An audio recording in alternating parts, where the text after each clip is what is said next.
வணக்கம். இன்னைக்கு திண்ணையில் நாம் பார்க்க போகிறது ரொம்பவே ஸ்பைசியான ஒரு டேஸ்டியான ஒரு சிக்கன் ஃப்ரை பார்க்க போகிறோம்.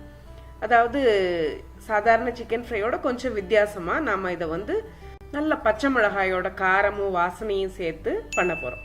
இப்போது அந்த செய்முறைக்கு போகிறதுக்கு முன்னால் சேனலுக்கு புதுசாக வந்திருந்தீங்கன்னா மறக்காமல் சேனலை சப்ஸ்கிரைப் பண்ணிக்கோங்க. இப்போ இந்த சிக்கன் ஃப்ரை பண்ணுறதுக்கு என்ன தேவையான பொருட்கள்னா, சிக்கன் நான் 400 கிராம் எடுத்திருக்கேன்.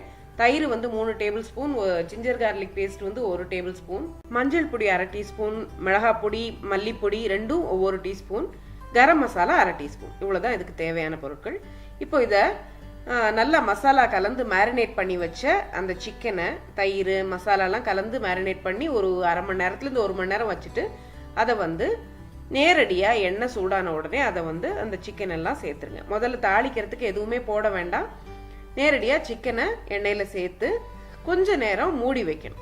மூடி வச்சு கொஞ்ச நேரம் ஒரு 5 நிமிஷத்துக்கு ஒருக்க நீங்கள் பரட்டி விட்டு மீடியம் ஃப்ளேமில் வச்சு நல்லா கொஞ்சம் குக் பண்ணுங்க. அதாவது சிக்கன் ஃப்ரை பண்ண போகிறோம், ஆனாலும் உள்ள சாஃப்டாக நல்லா வெந்திருக்கணும். அதுக்காக இதை மாதிரி மூடி வச்சு கொஞ்சம் சிறுத்தீயில் வச்சு அந்த மாதிரி வேக வச்சிங்கன்னா நல்லா சாஃப்டாக இருக்கும். அவுட் சைடு நல்லா கிறிஸ்பியாக வரும், ரொம்பவே நல்லா இருக்கும். இப்போ இதை மாதிரி ஒரு 2-3 தடவை நாம் புரட்டி விட்டுட்டு அதை மாதிரி கொஞ்ச நேரம் வேக வச்சுட்டு அதுக்கப்புறம் இந்த தண்ணி அப்படியே கொதிச்சு நல்லா அப்படியே வத்துற வரைக்கும் கொஞ்ச நேரம் திறந்து வச்சிடணும். இப்போ ஒரு 10 நிமிஷம் நம்ம மூடி வச்சு வேக விட்டுட்டு அதுக்கப்புறம் ஒரு 5 நிமிஷம் அந்த சிக்கன்ல இருக்கிற அந்த தண்ணீர் அப்படியே வத்துறதுக்கு நம்ம வத்த வைக்க போறோம். கொஞ்ச நேரத்துல அந்த தண்ணி நல்லா வத்தி அந்த மசாலா முழுவதும் அந்த சிக்கன்ல நல்லா கோட் ஆயிரும். அந்த பதத்துல நாம இந்த நல்லா குக்கான சிக்கனோட பாருங்க, இப்ப நல்லா கோட் ஆகி மசாலா ஃபுல்லா சேர்ந்து இருக்கு.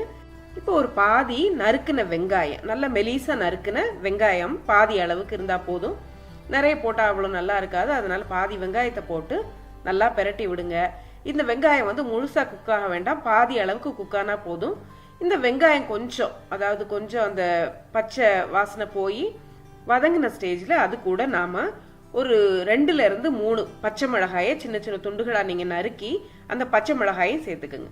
இப்ப பச்சை மிளகாய் கூட கடைசியில கருவேப்பிலையும் பச்சை மிளகாயும் நீங்க தேவையான அளவுக்கு சேர்த்துக்கலாம். அதாவது காரம் அதிகமா சேர்க்கிறவங்களா இருந்தா கூட 2 பச்சை மிளகாய் கூட சேர்த்துக்கலாம்.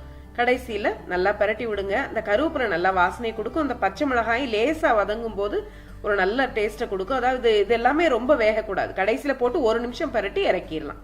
இப்போ ரொம்ப ஸ்பைசியா நல்ல வாசனையான ஒரு சிக்கன் ஃப்ரை ரெடி ஆயிருச்சு. இது ரொம்ப நல்லா இருக்கும். இதை நீங்களும் வீட்டில் செஞ்சு பாருங்க. இந்த செய்முறை பிடிச்சிருந்ததுன்னா லைக் பண்ணுங்க, ஷேர் பண்ணுங்க. இன்னொரு நல்ல ரெசிபியில் அடுத்து சந்திக்கலாம். நன்றி.